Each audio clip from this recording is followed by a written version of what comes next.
Dzisiejszy pacjent to francuski kompakt segmentu C, a do tego z silnikiem diesla. A więc dzisiaj odkładamy wszelkie oczekiwania sportowe, skupiamy się na tym, żeby było na co dzień, do pracy, w trasę, może na jakiś urlop, no i przede wszystkim, żeby było ekonomiczne.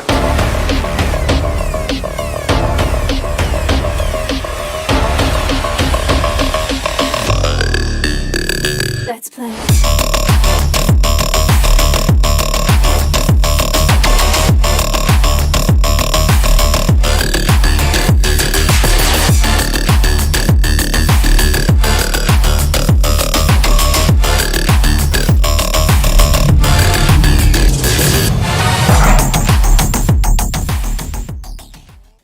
Zacznijmy sobie od tego, co my tu w ogóle mamy. Renault Megane czwartej generacji, rocznik 2018, a więc jeszcze przed liftem, jeszcze bez AdBlue. No ale właśnie, wspominałem, że mamy tutaj silnik diesla, a konkretniej 1,5 litrową jednostkę z turbodoładowaniem, które generują nam tutaj 110 koni mechanicznych, a do tego osiągająca 260 N. No i teraz możemy pomyśleć, przecież to jest kompakt, przecież to powinno mało ważyć i z tymi osiągami nawet powinno być dynamiczne. No niestety nie do końca tak jest. Tutaj mamy też skrzynię automatyczną, która no myślę, że dzisiaj w całym tym teście będzie często wspominana, bo jest jedną z rzeczy bardziej kłopotliwych i to trochę ona nam nie pozwala wykorzystać pełnego potencjału tego, co pod maską się znajduje. Jest wolna, muli, więc myślę, że żeby wyciągnąć tą dynamiczność z tych osiągów, które tutaj mamy, niestety trzeba czasami przełączyć na manualne sterowanie. Natomiast jak wyglądają inne aspekty pod względem osiągów? Mieliśmy dużo nie mówić o sportowości, natomiast te najważniejsze zwróćmy szybko uwagę. Maksymalna prędkość 188 km na godzinę. Choć ja Wam powiem szczerze, że od 140 w górę, no to przydałby nam się pas lotniczy, bo w codziennych warunkach na ESC, na autostradzie jest to po prostu ciężkie do osiągnięcia. Trasa, jaką potrzebujemy, żeby rozhulać to auto, naprawdę musi być długa i wolna.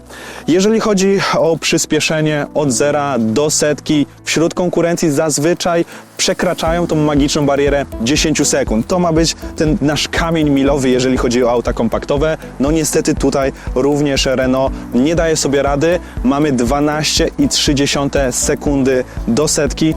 A jeszcze i tak bym powątpiewał, czy ze skrzynią automatyczną jesteśmy w stanie to osiągnąć. Starczy o tych kwestiach osiągowych, to ma być auto na co dzień, to ma być ekonomiczne, ma się tym dobrze jeździć, więc paliwo i zużycie tego paliwa będzie nas interesowało, myślę, że przy wyborze takiego modelu. Tutaj gama spalania, że tak powiem, jest przeogromna. Wszystko zależy, jakie macie oczekiwania od jazdy tym samochodem. Jeżeli chcecie jak najbardziej zaoszczędzić, nie macie żadnych wymagań do dynamiki tego samochodu, to przy wsparciu tych wszystkich systemów ekologicznych jesteście w stanie zejść poniżej 5 litrów na 100 km. No ale tak jak mówię, oczekiwania muszą być niskie. Jeżeli chcecie pojeździć trochę dynamiczniej, lubicie przyspieszać, lubicie poczuć chociaż trochę tą większą prędkość i gdy mamy ograniczenie do 90, to pojechać 190 czy 120 na SC, no to spalanie będzie tutaj się wahać około 5,5 litra. No przy takiej już mocniejszej, dynamicznej jeździe nawet do 6 możemy dojść, ale myślę, że to dalej akceptowalny margines między 5 a 6 litrów. Bak paliwa 47 litrów, więc tak naprawdę prawie 800 km jesteśmy w stanie tym zrobić. Przeszliśmy do przodu, żeby trochę więcej opowiedzieć, co tutaj się dzieje, ale też żebyście mogli w pełni zobaczyć, jak to auto wygląda, ponieważ myślę, że śmiało można powiedzieć o Renault Megane czwartej generacji, że jest ładne i estetyczne. Natomiast to, na co chciałbym Wam zwrócić uwagę, to w tym egzemplarzu nie mamy oświetlenia LED i również nie mamy dodatkowych czujników, które znajdowałyby się tutaj w naszym znaczku marki. Mamy podstawowe tylko czujniki przód-tył, bez kamery cofania i bez tempomatu aktywnego. Natomiast tutaj jeszcze dzieje się coś więcej. Może na pierwszy rzut oka tego nie widać, natomiast to auto było powypadkowe. Zostało sprowadzone ze swojej ojczyzny z przebiegiem 155 tysięcy kilometrów. Na ten moment posiada 162 tysiące kilometrów, więc dosyć niedawno i była tutaj najpopularniejsza Szkoda, natomiast co najważniejsze na postoju. To znaczy został uszkodzony przedni zderzak oraz lewe nadkole oraz lampy, które zostały już oczywiście wymienione, natomiast tak jak powiedziałem, na postoju, a więc komfort tego, że poduszki nie wybuchły, więc tutaj te aspekty bezpieczeństwa zostają na swoim miejscu fabrycznie, tak jak zostały przez fabrykę zaprojektowane. Powiedziałem o tym, co zostało wymienione, natomiast to, co najważniejsze, co wspomniałem, auto przyjechało z Francji. Wszyscy wiemy, jak we Francji się jeździ, więc mamy też inne, mniejsze mankamenty. Natomiast zacznijmy od tych, które są związane z tą Szkodą, czyli odpryski na masce, no i lekkie gniotki, które no, są pewnie efektem tego zderzenia. No i tutaj również z przodu mamy ułamany plastik. Natomiast większe mankamenty są po prawej stronie, no i tutaj to już jazda miejska, mamy przerysowaną felgę, no i ta prawa felga jest dosyć mocno, praktycznie w każdej możliwym miejscu, oraz próg, który został również trochę zmaltretowany. No i została tak naprawdę nam ostatnia Szkoda, czyli prawdopodobnie ktoś lekko gdzieś na światłach z małą prędkością wjechał w tyłek, mamy małe wgniecenie, no i lekkie pęknięcia lakieru. Jesteśmy w środku, możemy sobie szybko zacząć od testu plastików. Tutaj tak naprawdę wszystko mamy mięciusie, więc to jak najbardziej na plus. Plastiki pojawiają się nam takie twardsze i trochę bardziej chamskie, że tak powiem, to tutaj, które są po prostu bardzo głośne, ale najbardziej irytujące będzie plastik, który jest dla kierowcy. Tu odstawiamy swoją nogę. On nie jest źle wyprofilowany, nie jest kanciaty, więc nie jest tak źle, no ale fakt, że to jest twardy plastik, po prostu po dłuższej trasie, no trochę to już czuć. Natomiast to wszystko jest tutaj fajnie spasowane, to nie piszczy aż tak bardzo. Rzeczy, które najbardziej zwracają moją uwagę w pozycji za kierownicą, to jest umiejscowienie niektórych rzeczy i sposób ich zrealizowania. Pierwszy to ten ręczny, który jest dziwną linią poprowadzony. Wygląda jakby miał się zginać, natomiast się nie zgina, go się po prostu tak wyciąga. No i kolejna rzecz to miejsce na ogranicznik prędkości oraz tempomat. No, znajduje się on tutaj, przy naszych cup holderach. Już mieliśmy takie pochowane gdzieś za kierownicą, czy po lewej stronie. Natomiast no, najwygodniej, kiedy jest po prostu na kierownicy łatwo dostępny, a tutaj mamy dwa takie przyciski. Kolejną rzeczą, którą warto poruszyć, ale tutaj raczej na plus, to kierownica, oczywiście wielofunkcyjna, natomiast jest ona bardzo wygodna, bardzo przyjemnie się z nią jedzie, zwłaszcza przez to, że na dole jest ścięta, więc oczywiście pod względem gdzieś manewrowania jak najbardziej na plus. Jeżeli chodzi natomiast o obsługę muzyki, utworów, głośności i tak dalej, to nie znajduje się bezpośrednio na kierownicy. Mamy specjalną manetkę z tyłu, której trzeba się nauczyć. Jej nie widać, więc trzeba się niestety nauczyć co, gdzie jest. No oczywiście po kilku dniach raczej to nie będzie duży problem. Mamy przyciski do podgłaszania, natomiast z tyłu jest jeszcze ukryta takie pokrętło, którym możemy przemieniać czy to nasze stacje radiowe, czy też po prostu utwory. Taki sposób akurat przyspiesza znajdowanie, więc o tyle dobrze, że zarówno z utworami, jak i ze stacjami radiowymi można je bardzo szybko przełączać. No i jeżeli mówimy o utworach, jeżeli mówimy o słuchaniu muzyki, no to też ważne, mamy CarPlay oraz Android Auto, natomiast tylko i wyłącznie po kablu. Mamy dwa gniazda USB, nie jest to USB typu C, oraz gniazdo 12V, żeby również jakąś dodatkową ładowarkę czy coś może tutaj jeszcze podłączyć. To, co może też przykuwać uwagę, to nasz panel środkowy, na którym dużo przycisków nie ma. Głównie to klimatyzacja, czyli to jest ten kompromis, żeby jednak klimatyzacja była pod ręką, szybko dostępna, najważniejsze opcje również jak asystenci, natomiast wszelkie rzeczy będziemy sobie już tutaj klikać w środku. No i to, co przykuło moją uwagę, jeżeli chodzi o oprogramowanie, ponieważ ono działa nawet sprawnie, czasami może troszkę potrzebuje chwili, żeby się załadować, no to oczywiście mamy tutaj telefon, mamy multimedia, informacje o pojeździe, nawigację, jakieś tam aplikacje, ale to dużo powiedziane, że możemy tutaj wgrywać jakieś większe, bardziej zaawansowane aplikacje. To, co przykuło moją uwagę, to kwestie zwrócenia uwagi na ekologiczność. Tak jak mówiłem, tutaj mamy tryb eko, generalnie auto chce, żebyśmy spalali jak najmniej, ale mamy też tutaj książkę z materiałami edukacyjnymi, co jest w ogóle ciekawe i możemy poczytać sobie o tym, jak powinniśmy jeździć ekologicznie, czyli zakładka ekoszkolenie, czyli możemy szybko doedukować się w naszym własnym aucie. Skrzynia automatyczna, cup holdery, dwa na samym środku, natomiast wielkość ich powiedziałbym, że jest ustalona losowo. Bo nie wiem, na co to jest. Na małą puszkę jest trochę za duże, że ona jest luźna, natomiast takiego kubka z kawą, no już tutaj nie włożymy. No i nagle się okazuje, że nie za bardzo funkcjonalne to jest. Funkcjonalny, natomiast jest pojemnik, a raczej przestrzeń, czyli ta wnęka przy tych gniazdach USB na nasz telefon. Bardzo wygodne miejsce, idealnie, żeby telefon tam odłożyć.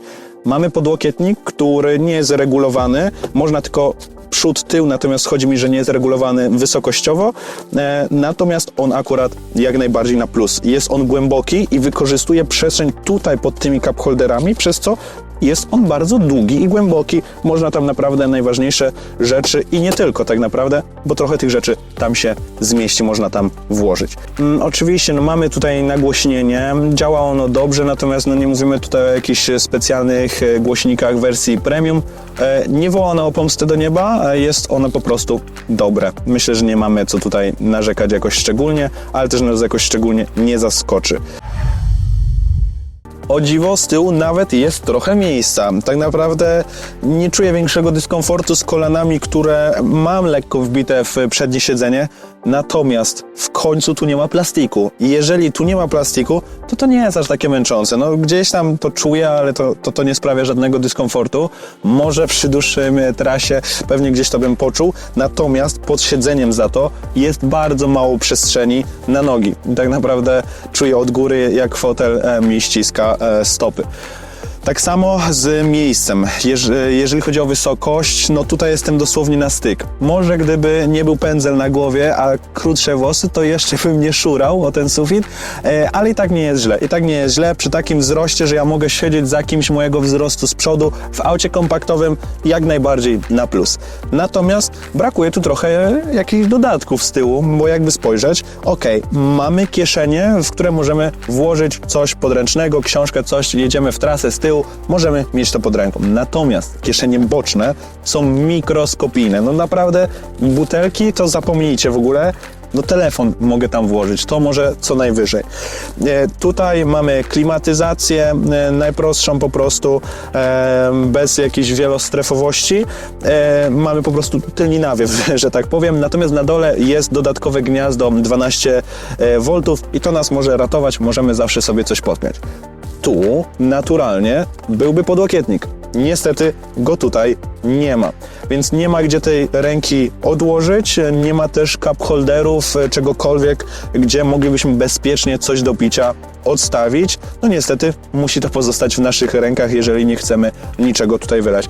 No i to tak naprawdę wszystko, jeżeli chodzi o ten tył. Nic więcej tutaj się niestety nie dzieje. Mogło być trochę więcej, ale powiedzmy, że jest ok. Wróciliśmy na zewnątrz, żeby opowiedzieć trochę o tym, co znajduje się w bagażniku. Natomiast zanim bagażnik, to jeszcze kilka rzeczy funkcjonalnych. Mamy kartę, która dzięki systemowi hands-free tak naprawdę nie wymaga naszego korzystania. Możemy mieć ją w kieszeni, samochód sam się zamyka, jeżeli od niego odejdziemy. Natomiast z tym jest trochę problemów. W momencie, w którym wysiadamy z przodu jako kierowca, pasażer, chcemy coś wyciągnąć z bagażnika, auto już przechodząc te 2-3 metry potrafi się po prostu zamknąć. To samo dotyczy myjni. W momencie, w którym chodzimy, zbliżamy się z tą myjką bezdotykową do auta, kawałek odchodzimy, ono się otwiera, zamyka i tak w kółko. Natomiast również kilka ważnych aspektów, takich funkcjonalnych, jeżeli chodzi o nasz bagażnik. Bagażnik jest generalnie duży, jeżeli chodzi o auta kompaktowe, 434 litry, gdzie na przykład w Golfie jest to 360 litrów, nie, 36 tam nie ma. Natomiast tutaj co jeszcze z tą klapą? Mówiłem o myjni, o zamykaniu. Jak myjemy sobie auto i zanim to wszystko ścieknie, nawet jeżeli ta woda już nam zleci i nie mamy jak jej osuszyć, bo nie każdy z nas jeździ z ręcznikami, to niestety cała ta woda, która się zbiera tutaj, ten profil powoduje to, że ta woda nie dosyć, że wpływa ona tutaj, to jeszcze kapie do wnętrza, więc tak naprawdę trzeba jeszcze uważać, co mamy w środku.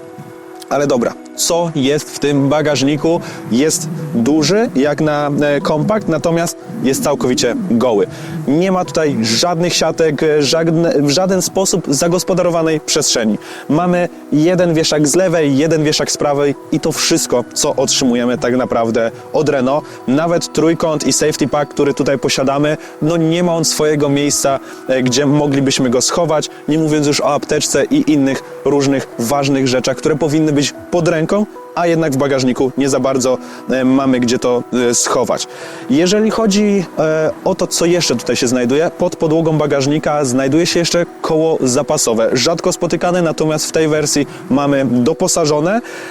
Kolejna rzecz funkcjonalna to ten obszerny próg i wysoki próg. Przede wszystkim, jeżeli chcemy coś schować, coś wyciągnąć, co jest głębiej w tym bagażniku, trzeba się schylić. No i teraz, żebym ja mógł tam schylić się, nie brudząc jednocześnie spodni w momencie, kiedy mamy taką pogodę jak dzisiaj, jesienną, kiedy auto mogło być brudne, dzisiaj na szczęście jest czyste, no to jest to problematyczne. Po prostu jest to problematyczne, trzeba się mocno schylać, utrudnia to funkcjonowanie. I ten próg nie występuje tylko jeżeli chodzi o sięganie czegoś z bagażnika, ale gdy chcemy powiększyć naszą przestrzeń, złożyć fotele, możemy osiągnąć 1250 litrów. Natomiast nie jest to płaska powierzchnia i taki próg jak tutaj, który nam utrudnia pracę, działanie przy bagażniku, tak samo jest z fotelami. Fotele są dużo wyżej niż tak naprawdę podłoga bagażnika i chciałbym, żebyście sobie to również zobaczyli, bo ta dysproporcja jest jednak tutaj duża.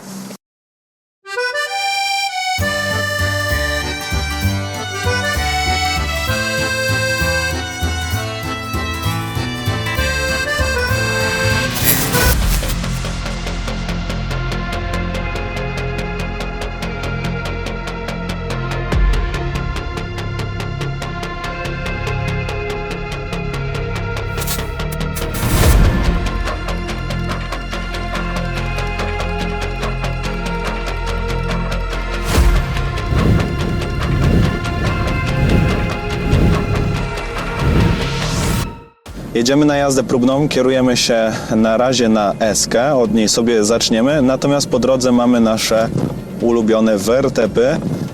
No i właśnie, ja ich nie czuję jakoś szczególnie pod względem wygody, natomiast pod względem dźwiękowym, je po prostu słychać i to głośno, więc wszelkie dziury, nierówności niestety będziemy słyszeć w środku, we wnętrzu.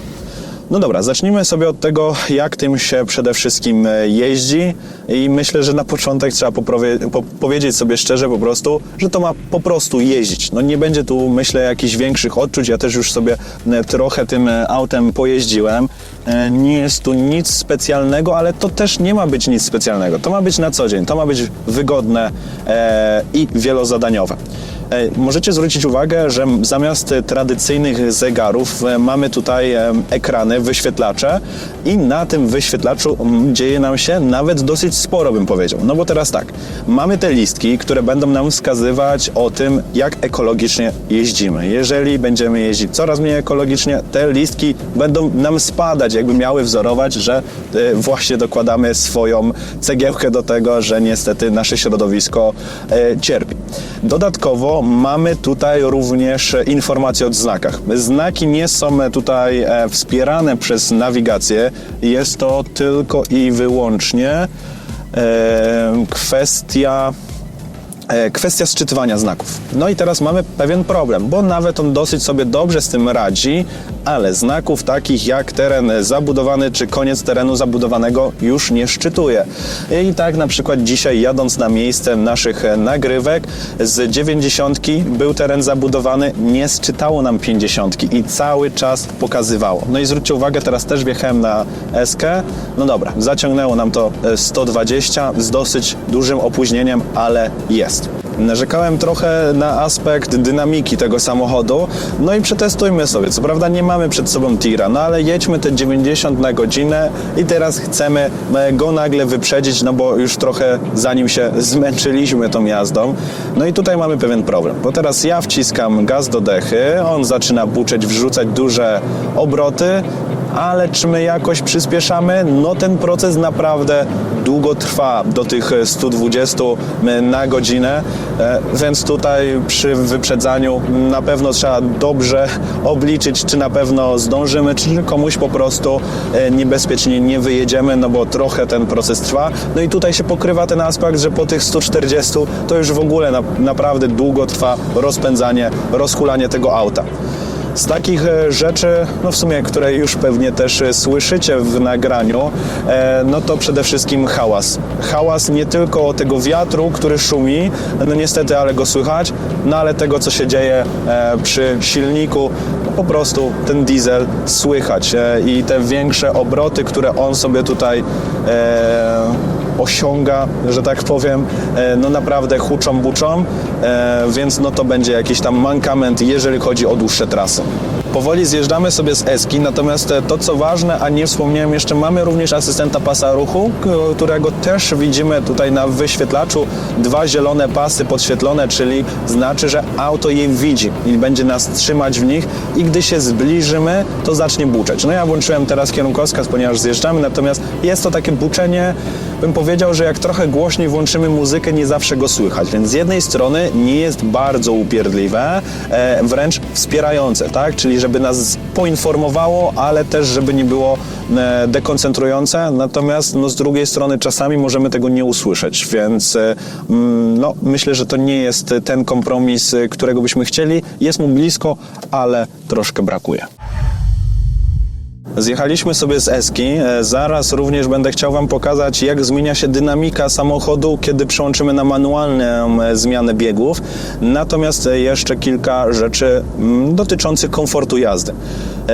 Jeszcze kilka takich rzeczy, na które trochę popsioczę, bo ustawienie manipulatora gazu, a raczej pozycja, w jakiej on się znajduje, jest taka, że jak ktoś czasami ma dolegliwości, że jeździ samochodem i boli go albo stopa, albo po prostu staw skokowy, no to tutaj on również może się odzywać. Dla mnie jest to niewygodna pozycja i choć ja nie jadę długo, to już czuję, że stopa mi trochę cierpnie, więc próbowałem naprawdę walczyć z ustawieniem tego fotela, żeby może gdzieś ten komfort zwiększyć, ale po prostu ta stopa jest w dosyć dziwnym położeniu. Natomiast, tak jak mówię, to może być bardzo subiektywne. Mniej subiektywna jest klimatyzacja, ponieważ ja mam w tym momencie włączony tryb fast. Powinna ona mocno dmuchać, co więcej, jest świeżo nabita, a wieje tak, jakby chciała, a nie mogła. Po prostu jakby ktoś tam w środku za tymi kratkami siedział i nam po prostu dmuchał, no ledwo co sił miał jednocześnie, więc to gdzieś tam również na minus,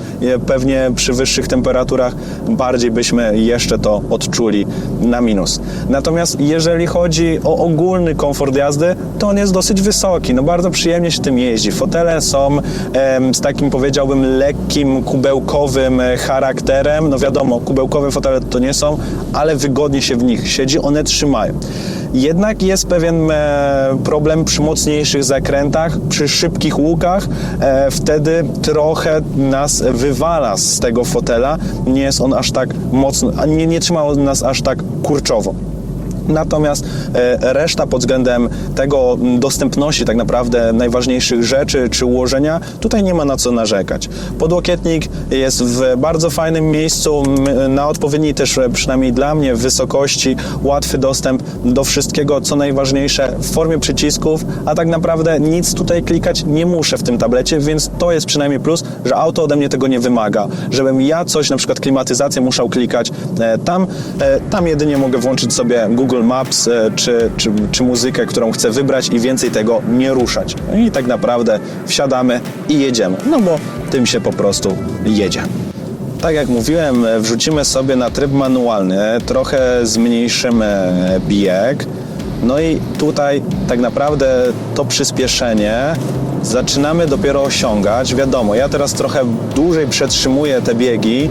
Na szczęście jesteśmy już po konkretniejszym rozgrzaniu auta, natomiast no, ta dynamika jest inna. No, po prostu skrzynia automatyczna nie chce forsować za bardzo przetrzymywania biegów aż tak wysoko jak 3,5 czy 4 tysiące obrotów. Więc jak ktoś jest jednak fanem dynamiczniejszej jazdy, bądź po prostu musicie zrobić szybki manewr, no to ja polecam przełączyć na tryb manualny. Może to być trochę upierdliwe, że musimy sobie tak radzić, no ale jak inaczej, jeżeli nie mamy tutaj na przykład opcji Sport, która mogłaby właśnie uzupełniać tą skrzynię automatyczną o to, że ja teraz potrzebuję wykonać szybkiego manewru, przełączam sobie na tryb Sport i wiem, że auto da mi trochę więcej możliwości. A tak jak mówiłem, waga nieduża, do tego osiągi powinny wskazywać, że nie powinniśmy mieć z tym większego problemu, zwłaszcza, że mamy też turbo doładowanie w tym dieslu. No ale niestety musimy sobie radzić w taki sposób.